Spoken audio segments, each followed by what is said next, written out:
Hello students, I hope you all are doing well. So student, आज हम BSOG 171 unit 10 को discuss करेंगे kinship. इसमें हम 6 टॉपिक कवर करेंगे। सबसे first introduction, second definition of kinship system, third dimension of kinship system, fourth kinship system in north India, fifth kinship system in south India and last kinship system in north east and south western India. सबसे पहले हम इसको introduction की बात करते हैं। इसके introduction में बताया गया है कि किनशिप एक वो सोशल रिलेशन या फिर वो कनेक्शन होता है जहाँ पे कि हम ये देखते हैं कि हमारा सामने वाले से क्या रिलेशनशिप है, मतलब कि हमारा ब्लड रिलेशन है, हमारी शादी हुई है या फिर वो हमारे पेरेंट्स हैं। ठीक है, नेक्स्ट टॉपिक है डेफिनेशन ऑफ किनशिप सिस्टम। देखो भाई, किनशिप सिस्टम एक वो सेट ऑफ रिलेशनशिप होता है जहाँ पे कि हम क्या है, सामने वाले पर्सन से जो कनेक्टेड हैं उसके साथ हमारा क्या रिलेशनशिप है। जैसे ब्लड रिलेशनशिप है, ठीक है, मैरिज है, हमारे पेरेंट्स हैं या फिर हमारे क्या है वो, और वो हमारे सोसाइटी में दिखाते हैं कि भाई हमारी आइडेंटिटी क्या है, मतलब कि हमारा क्या रिलीजन है, क्या कल्चर है। ठीक है, इसको शो करते हैं। इसके कुछ की फीचर्स बताए गए हैं, जैसे कि आप किससे शादी करते हो, ठीक है, वो हमारी कास्ट या हमारे रिलीजन का इंसान है या नहीं। ठीक है भाई, अपना रिलेशनशिप क्या है उसके साथ, आपकी वाइफ है, आपकी मदर है, आपकी अंकल है या फिर आपका कज़न है। ठीक है, और उसके प्रति हमारी जो भी रिस्पॉन्सिबिलिटी बनती है वो। नेक्स्ट टॉपिक है डायमेंशन ऑफ किनशिप सिस्टम। देखो भाई, इसमें क्या है, फैमिली स्ट्रक्चर के बारे में बताया गया है कि आप कैसी फैमिली से बिलोंग करते हो। आपकी न्यूक्लियर फैमिली है जहाँ पे पेरेंट्स और बच्चे रहते हैं, ठीक है। एक्सटेंडेड फैमिली है जहाँ पे आपके ग्रैंड पेरेंट्स, चाचा चाची या फिर कजन्स रहते हैं, ठीक है। या फिर आपकी जॉइंट फैमिली है या फिर ब्लेंडेड फैमिली है जहाँ पे कि रीमैरिज हुई हो। ठीक है, कि भाई इसके बाद है कि भाई आप अपने हस्बैंड के घर फैमिली के पास रहते हो या फिर आप अपनी वाइफ की फैमिली के पास रहते हो। ठीक है, नेक्स्ट टॉपिक है kinship system in north India. अब देखो, नॉर्थ इंडिया में किनशिप सिस्टम कैसा होता है, मैरिज प्रैक्टिस, कि भाई आप अपनी सेम कास्ट के इंसान के साथ शादी नहीं कर सकते। ठीक है, और आप अपनी विलेज में भी शादी नहीं कर सकते। मतलब अपने नॉर्थ इंडिया में क्या होता है कि भाई हम अपनी जहाँ पे हम रहते हैं, मतलब अगर हम गाँव में रहते हैं तो हम वहाँ पे ही शादी नहीं कर सकते, मतलब सेम गांव में हम शादी नहीं कर सकते हैं। ठीक है, अपनी कास्ट में, मतलब कि जहाँ पे आपके गोत्र वगैरह मिलते हो आप वहाँ पे भी शादी नहीं कर सकते हो। और अपने में रूल होता है कि शादी के बाद जो वाइफ होती है उसको अपने हस्बैंड के घर पे ही रहना पड़ता है। ठीक है, और डॉटर्स मतलब लड़कियों को माना जाता है कि वो क्या है, पराया धन है, और उनको एक दिन ये फैमिली छोड़ के अपनी दूसरी फैमिली बसानी होगी। ठीक है, नेक्स्ट वो है फैमिली स्ट्रक्चर, कि आप कैसी फैमिली में रहते हो, आपकी जॉइंट फैमिली है, न्यूक्लियर फैमिली है, फिर कैसी फैमिली है। ठीक है, गोत्र, कि भाई अभी जैसे मैंने आपको बताया कि गोत्र वगैरह सेम हो तो क्या है, हम शादी नहीं कर सकते हैं उसमें। ठीक है, हम जैसे कुंडली वगैरह सब कुछ देख के फिर शादी करते हैं। नेक्स्ट टॉपिक है किनशिप ग्रुप। देखो, किनशिप ग्रुप क्या होता है, ये एक बहुत ही सिग्निफिकेंट रोल प्ले करता है हमारे रिलेशनशिप को बताने में कि हमारे रिलेशनशिप कैसा है सामने वाले इंसान के साथ। ठीक है, कैसा हमने उसको मेंटेन किया है उस रिलेशनशिप को। ठीक है, नेक्स्ट टॉपिक है किनशिप टर्मिनोलॉजी। इसमें बताया गया है कि भाई जैसे कि हम फादर को क्या बोलते हैं, पिताजी या पापा बोलते हैं, मदर को माता जी या फिर माँ बोलते हैं, और जो बेटा होता है उसको, मतलब जो सन होता है उसको बेटा बोलते हैं, डॉटर को हम बेटी बोलते हैं। ठीक है, ग्रैंडफादर को हम दादाजी बोलते हैं, ग्रैंड मदर को हम दादी बोलते हैं। ठीक है, और जैसे आपके अंकल हैं, मतलब आपके जो अंकल होते हैं, जो आपके पापा के भाई होते हैं उसको हम चाचा बोलते हैं, जो पापा की बहन होती है उसको बुआ बोलते हैं। ठीक है, चाची होती है आपकी, और मैटरनल रिलेटिव्स होते हैं जैसे आपके मामा मौसी। ठीक है, मौसेरा मतलब चाचा जी आपके। ठीक है, और इसमें बताया गया है कि जो आपके क्लोज रिलेशनशिप है आप उसमें शादी नहीं कर सकते हो। ठीक है, और जो आपकी टीचर्स होती है उसको आप गुरुजी हो या फिर पिताजी बोलते हो। ठीक है, नेक्स्ट टॉपिक है मैरिज रूल्स। भाई देखो, सबसे पहला है कि जिससे भी आपका गोत्र मिल जाएगा आप उससे शादी नहीं कर सकते हो। ठीक है, आप अपनी विलेज में भी शादी नहीं कर सकते। ठीक है, भाई हम शादी कैसे करते हैं, हम जब लड़का देखते हैं एक लड़की के लिए तो हम ये देखते हैं कि भाई इसके लिए कंपैटिबल है या फिर नहीं है, ठीक है।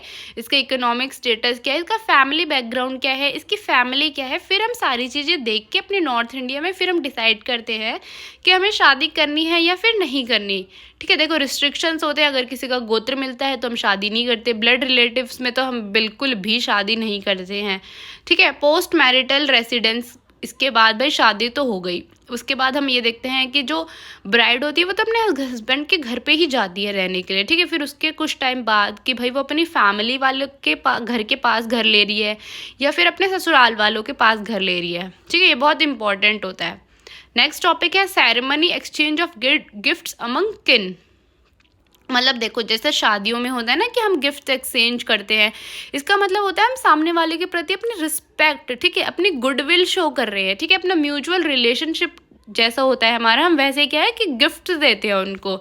जैसे आपने देखा होगा कि जो लड़की वाले होते हैं वो लड़के वालों को क्या है सारा सामान देते हैं, तो इसका मतलब ये नहीं कि वो दहेज देते हैं, वो होता तो एक तरह से दहेज ही है, बट वो क्या होता है कि हम अपनी लड़की को दे रहे हैं ये सब, ठीक है, कि भाई उसकी सुख सुविधा के लिए हम ये सब चीज़ें दे रहे हैं। जैसे हम उसको क्या है पैसे देते हैं, उसको फर्नीचर देते हैं, उसको कैश देते हैं, घर के बहुत सारे आइटम देते हैं, कपड़े देते हैं, ठीक है। और लड़कों वालों की तरफ से हमारी लड़की के लिए क्या आता है, कपड़े आते हैं, गहने आते हैं, कुछ पर्सनल आइटम आते हैं, ठीक है।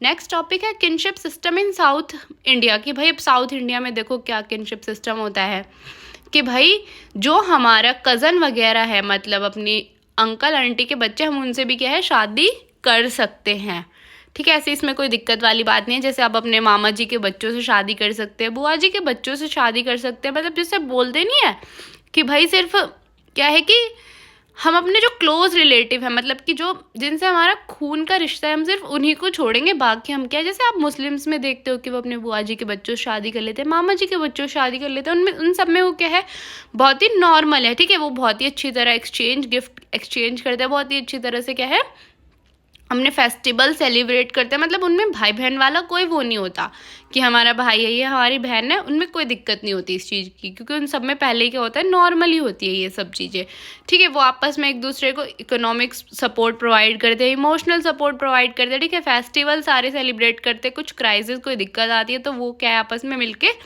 सॉल्व करते हैं वो लोग। नेक्स्ट टॉपिक है किनशिप ग्रुप, कि भाई वो न्यूक्लियर फैमिली में रहते हैं, ठीक है, जॉइंट फैमिली में रहते हैं, या फिर वो लोग कहाँ रहते हैं, अपने इन लॉज के पास रहते हैं, ठीक है, या फिर लड़की अपने मतलब जो पेरेंट्स हैं उनके पास रहती है। देखो आजकल मॉडर्न चेंजेस आ गए हैं, जैसे क्या है लोग क्या है अर्बनाइजेशन की तरफ शिफ्ट हो रहे हैं, जिससे क्या है कि पहले जॉइंट फैमिली होती थी, अगर आप अर्बनाइजेशन की तरफ जाओगे तो ऑफकोर्स आपकी क्या है न्यूक्लियर फैमिली हो जाएगी, ठीक है। आजकल इंटरकास्ट मैरिज भी क्या है बहुत ही ज़्यादा कॉमन चीज़ है, ऐसी कोई बड़ी बात नहीं है। नेक्स्ट टॉपिक है किनशिप टर्मिनोलॉजी, कुछ फीचर्स बताए गए हैं साउथ इंडिया की किनशिप टर्मिनोलॉजी को लेके। जैसे जो हमारी यंग जनरेशन है वो क्या करती है कि भाई जो अपनी मतलब चाचा चाची होते हैं उनको क्या बोलते हैं, अंकल आंटी बोलते हैं आजकल सब लोग, ठीक है। और क्या है कि भाई हम जॉइंट फैमिली से न्यूक्लियर फैमिली की तरफ शिफ्ट हो गए हैं। नेक्स्ट है मैरिज रूल्स।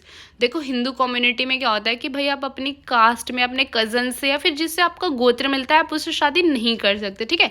मुस्लिम्स में क्या होता है इसी का अपोजिट होता है कि भाई आप अपनी फैमिली में ही शादी कर सकते हो, आप अपने बुआ के बच्चों से शादी कर सकते हो, चाचा के बच्चों से, मामा के बच्चों से, किसी से भी आप शादी कर सकते हो, ठीक है। और जो क्रिश्चियंस होते हैं उनमें क्या होता है कि भाई बहुत ही रेयरली वो अपने कज़न से शादी करते हैं, वरना वो भी हमारी तरह ही होते हैं, ठीक है। कुछ मॉडर्न चेंजेस आए हैं मैरिज प्रैक्टिस में कि भाई intercaste marriage, inter relationship marriage जो होती है वो बहुत ही क्या हो गई है कॉमन हो गई है, ऐसी कोई बड़ी बात नहीं है। लड़का अपनी मर्जी से अपना पार्टनर चूज़ कर सकता है, लड़की अपनी मर्जी से अपना पार्टनर चूज़ कर सकते हैं, ठीक है। और कोई दहेज की मांग नहीं कर सकता कि हमें इतना दहेज चाहिए, तो फिर वहाँ क्या है हमारा रिश्ता ही नहीं होता। नेक्स्ट टॉपिक है ceremony exchange of gift among kinship. देखो जो भी हम अपने गिफ्ट देते हैं या फिर जो भी हम देते हैं, पैसे देते हैं, जो भी देते हैं, उससे हम क्या रिस्पेक्ट शो करते हैं, ठीक है, अफेक्शन शो करते हैं सामने वाले के साथ, हम अपनी केयर दिखाते हैं उन लोगों को, ठीक है।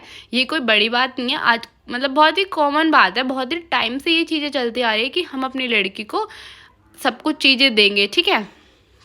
नेक्स्ट टॉपिक है kinship organisation in matrilineal communities in north east and south west India.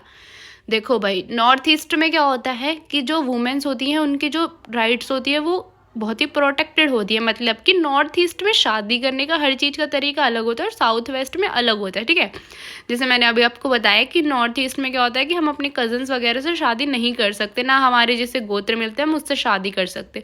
और साउथ वेस्ट में क्या होता है कि भाई हम अपने कज़न से, जैसे मुस्लिम्स कम्युनिटी में होता है कि हम अपने कज़न से शादी कर सकते हैं, ठीक है। ये सब दहेज वगैरह is a very common thing. Next है matrilineal group in north east India, ठीक है। देखो, matrilineal kinship systems in north India such as those practice by Khasi, Garo, Mizo offer a unique cultural perspectives on family structure, inherited and gender role, while these community traditional granted significant authority to women. Modern changes are influence those old practices. मतलब कि इसमें हमने क्या किया है कि जो हमारे ग्रुप्स है खासी, घोरो और मीज़ो, उसमें क्या है कि वुमेन्स के पास भाई अथॉरिटी है अपना पार्टनर चूज़ करने की, किसी पे भी कोई दबाव नहीं है, ठीक है। जैसे हमारी पहले की प्रथा थी कि बस जी शादी कर दो, लड़की की मर्जी तो पूछी ही नहीं जाएगी। अब क्या हो गया है कि वुमेन्स के पास पूरा अधिकार है अपनी मर्जी से शादी करने का, ठीक है। उस कम्युनिटी ने दिया है लड़कियों को पूरा अधिकार, ठीक है। ऐसा ही देखो साउथ वेस्ट इंडिया में क्या होता है कि भाई जो वुमेन्स हैं उनको क्या है कि देखो, offer women significant power and control over property, social relationship, कि जो वुमेन्स हैं उनके पास पावर है, ठीक है, कि अपनी प्रॉपर्टी पे कंट्रोल करे, अपने सोशल रिलेशनशिप पे, अपनी फैमिली पे कंट्रोल कर सके वो, ठीक है। जैसे जैसे मॉडर्नाइजेशन बढ़ रही है वैसे वैसे क्या हो रहा है कि सब लोगों की मेंटलिटी क्या हो रही है, बहुत ज़्यादा चेंज हो रही है हर चीज़ को लेके, ठीक है। तो जैसे वुमेन्स क्या है कि बहुत ज़्यादा अवेयर हो गई है हर चीज़ को लेके, भाई उनके पास जॉब अपॉर्चुनिटी भी है, उनके पास पूरा अधिकार है कि वो अपना लाइफ पार्टनर चूज़ करे, इसमें कोई भी रोक टोक नहीं है, ठीक है। उनका जो मन करता है वही वो अपने ससुराल लेके जा सकती हैं, जो सामान लड़के वाले कुछ भी नहीं मांग सकते, ठीक है, वरना क्या हो जाता है, केस हो जाता है। आई होप कि आपको यूनिट समझ आई होगी। अगर फिर भी आपको कोई डाउट है तो आप मेरे से कमेंट्स में पूछ सकते हैं। And thank you for watching.